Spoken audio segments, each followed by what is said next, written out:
Panama, the alliances and groups representing the popular forces and the national government reached a partial agreement at the Unified Dialogue table. Pope Francis asked forgiveness for the Catholic Church's abuse of indigenous communities in Canada. The Russian Ministry of Defense confirmed that strikes near the port of Odessa, Ukraine, destroyed only military targets.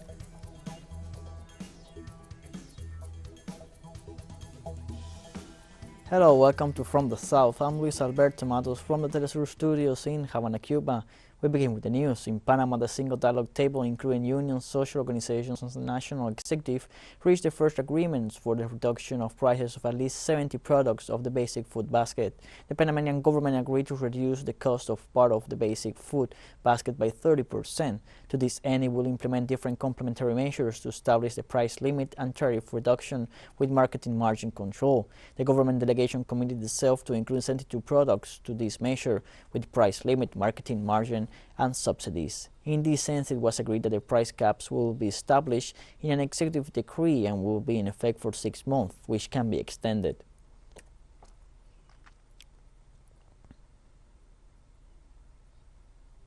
In an exclusive interview for a multi-platform teleSUR, the Panamanian union leader Saul Mendez, General Secretary of the General Construction Workers Union, expressed that they have managed to establish a dialogue with the government.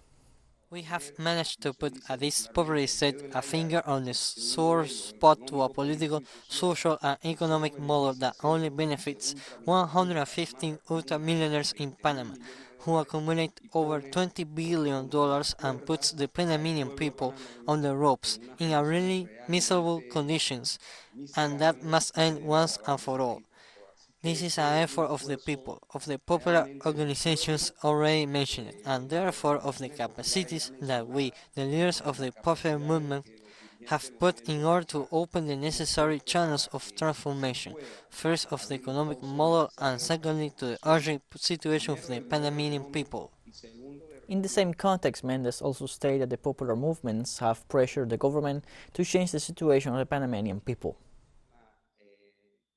On the other hand, the issue of corruption affects the three powers of the state, the executive, the legislative, and the judiciary, and in turn the Panamanian people. It's time to talk about an original constituent assembly. We have made a proposal, and self-convened to take over state powers and draft a new constitution to found a new state. That this constitution be submitted to the popular will and from there define the rules of the game so that the Panamanian people may have a dignified life, building a different society than the one we have today. The Colombian Party Comunes, or Commons, will introduce 28 bills relating to the implementation of the peace agreement and economic and partial modifications.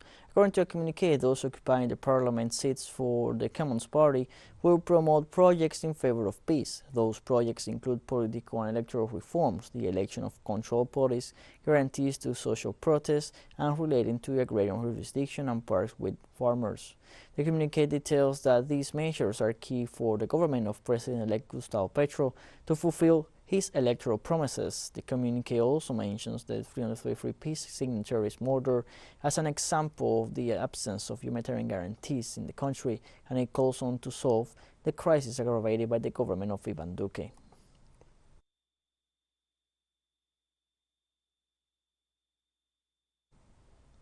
Pope Francis asked forgiveness for the Catholic Church's abuse of indigenous communities in Canada. On Monday morning, the Holy Father met with the Métis and Inuit indigenous peoples in the commune of Masquasis as part of the first stage of what the Pope called his penitential pilgrimage. The Pope regretted the colonizing attitude of Europeans and members of the Catholic Church when they arrived in the American continent. Pope Francis underlined that the destructive approach against the culture of indigenous peoples in the region fostered the forced evangelization.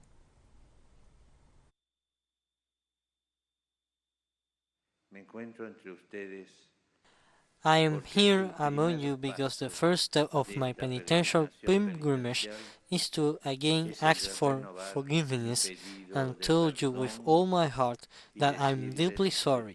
I ask for forgiveness for the ways in which, regrettably, many Christians adopted the colonizing mentality of the powers that oppressed the indigenous peoples. At the beginning of his penitential pilgrimage, Pope Francis urged to remember the painful chapter of the government-run schools managed by Catholic or Anglican religions, where at least 6,000 minors died.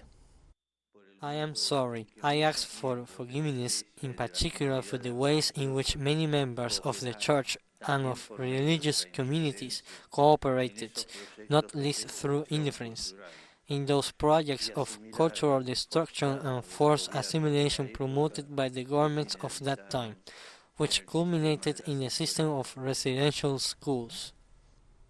In the United States, a shooting was recorded at an airport in the city of Dallas in the state of Texas. Authorities reported that a 37-year-old woman entered Love Field Airport in Dallas, where she opened fire on the premises. Officials said the shooter was wounded by a police officer and was taken to a city hospital. Reports from the independent agency Gun Violence Archive also detailed that 369 mass shootings were reported in the country so far in 2022.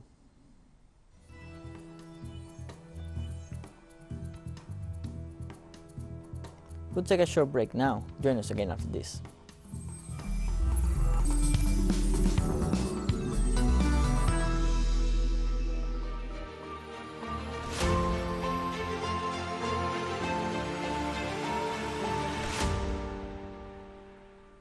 The Russian Ministry of Defense confirmed the strikes near the port of Odessa, Ukraine, destroyed only military targets. According to the Russian defense, on July 24, there were attacks aimed at military targets, and thanks to the precision of the attack, only these were destroyed.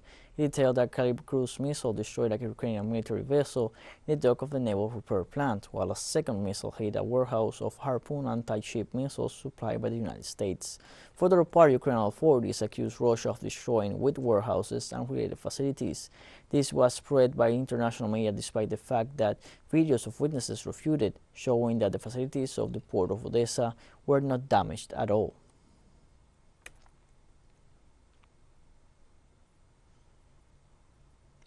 During his visit to the Congo, Russian Foreign Minister Sergei Lavrov said that the target of the attack in Odessa was an Ukrainian military vessel and an ammunition depot.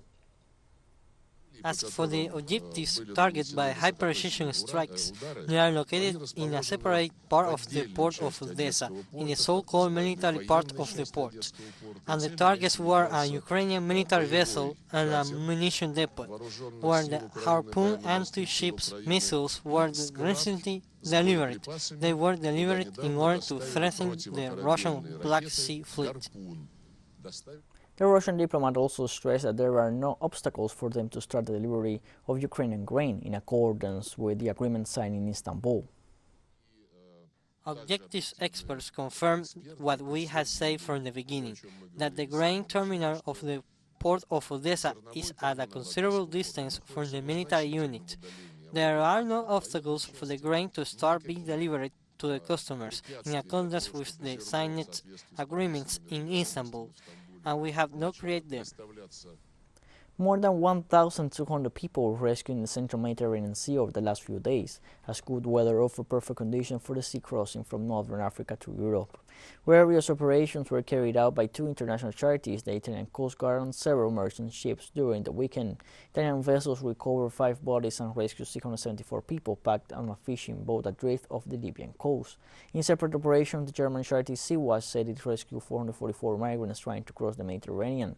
Sea-Watch 3 carried out 5 operations over 24 hours. SOS Mediterranee said its rescue ship Ocean Viking saved 87 people, including 57 unaccompanied minors. According to the UN Refugee Agency, 1,234 people have died at sea while attempting the crossing.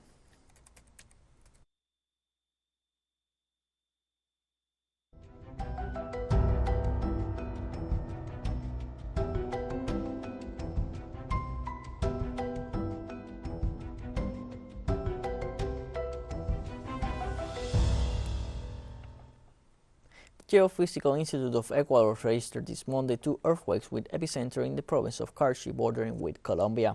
The institute reported that the first quake had a magnitude of 5.2 on the open Richter scale and occurred at 8:33 a.m. local time at 12 0.62 kilometers from San Gabriel in Carchi. The second quake occurred minutes later with a magnitude of 4.1 and 16.3 kilometers away from the city. Preliminary reports from the AQ 911 Integrated Security Service indicated that the earthquakes damaged 18 homes in 3 districts of the province, as well as receiving reports of 5 people with nervous breakdowns and 1 person injured by the fall of a wall.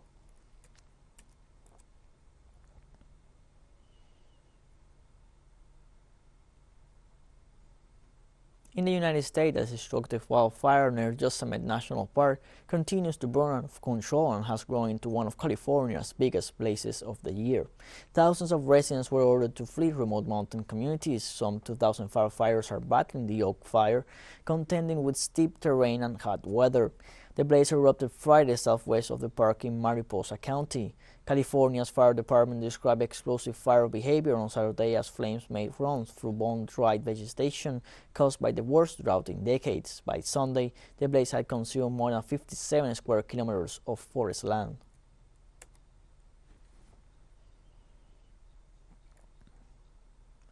A massive sandstorm hit northwestern China's Qinghai province recently and trapped tourists for hours. The sandstorm appeared in the Haicha region of Qinghai province last Wednesday before it advanced to the east of the region with the help of the westerly wind, state broadcaster CCTV said. In Shaidan Town's Haichi region, wind speeds reached 14.9 meters per second during the sandstorm, while visibility was less than 200 meters, according to CCTV. The sandstorm swept through the region.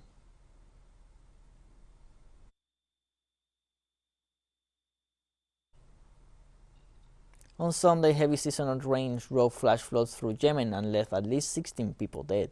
The casualties were reported in the capital of Sana'a and the southwestern province of Damar, where it began raining late last week. In Damar also, at least 6 people were killed when floods swept away their vehicles later Saturday. 3 more children were dead after heavy rains damaged their homes in the capital's district of Moaen, and a 4th child was critically injured.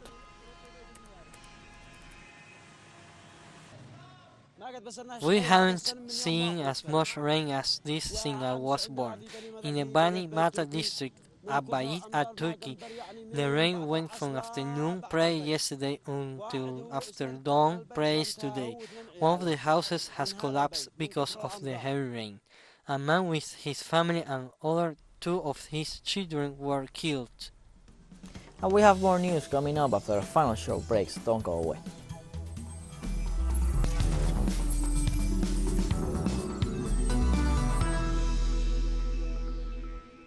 Welcome back to From the South. On Monday, thousands of protesters from different sectors marched in Manila, Philippines, hours before President Ferdinand Marcos Jr. delivered his first State of the Nation address. Marcos Jr. delivered his first State of the Nation with momentum from his landslide election victory, but he's hamstrung by history as an ousted dictator's son and daunting economic headwinds. Over 20,000 police officers, anti-riot contingents, and troops were deployed in metropolitan Manila, where a gun ban was imposed to secure the late afternoon ceremony before a joint session of Congress at the House of Representatives. Protesters carried placards and effigies resembling Marcos Jr., calling for the government's attention on issues that they say are most urgent, including taming the inflation and respecting human rights. I am here to stand with the basic sectors, particularly the workers and peasants who want to hold Marcos accountable for his family's crimes. But we are also here to reject his illegitimate rise to power. No, we do not think Marcos is a legitimate president. He won through widespread cheating. He used ill-gotten wealth to where he is, and we will not allow him to take power without the people protesting everything that he and his family have done in the past and continue to do. We should not let this pass.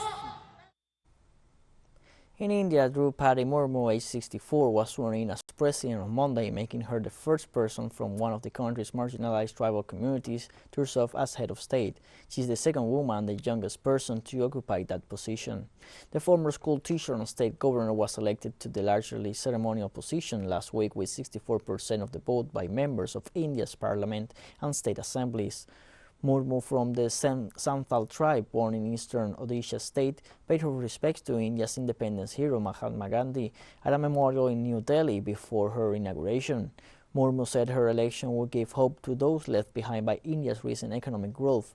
Analysts said the move will likely help Prime Minister Narendra Modi extend his base among the poor tribal communities ahead of his re-election bid in 2024.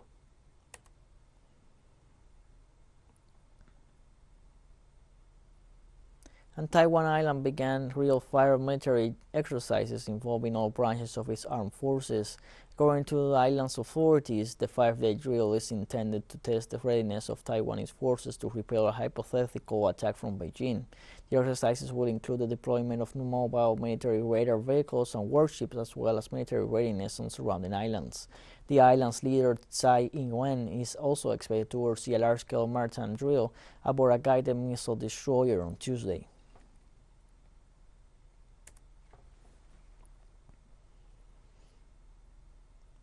Iran said Monday will not be rushed into a quick deal reviving the 2015 nuclear accord with world powers as negotiations remain deadlocked. They demand that Iran makes a quick decision, insisting that time is limited and Iran must respond quickly. The fact is that Iran does not act in haste. Iran will not sacrifice the country's and the nation's fundamental interests with a rushed process. If the US acts constructively and in good faith like Iran and responds favorably to Iran's positive initiative, we believe that an agreement can be reached. In the Democratic Republic of the Congo, authorities reported a series of raids on the facilities of the United Nations mission. On Monday, hundreds of demonstrators attacked and vandalized the facilities and accused the agency of ineffectiveness in the fight against armed groups in the nation. After blocking the main arteries of Goma, capital of the province of North Kivu, the demonstrators, divided into two groups, assaulted the local headquarters of the UN mission as well as its logistic base located outside the center of the city. In this regard, the government of Kinshasa pronounced it strongly condemning any form of attack against the personnel and facilities of the organization.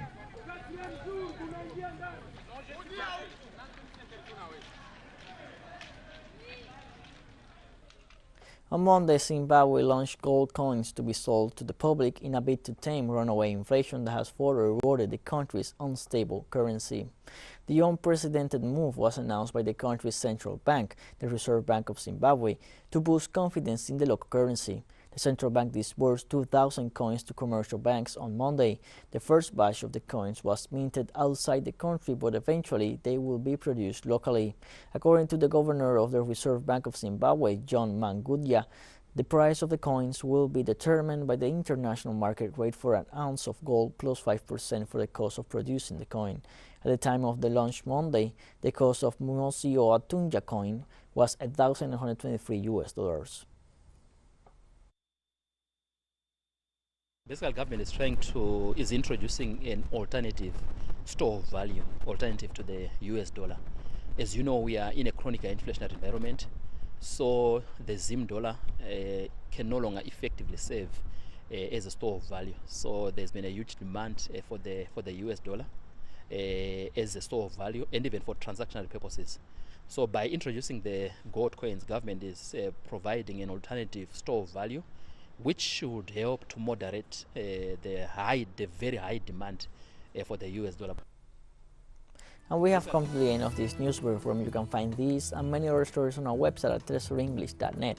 You can also join us on social media, Facebook, Twitter, Instagram, and Telegram. For teleSUR English, I'm Luis Alberto Matos. Thank you for watching.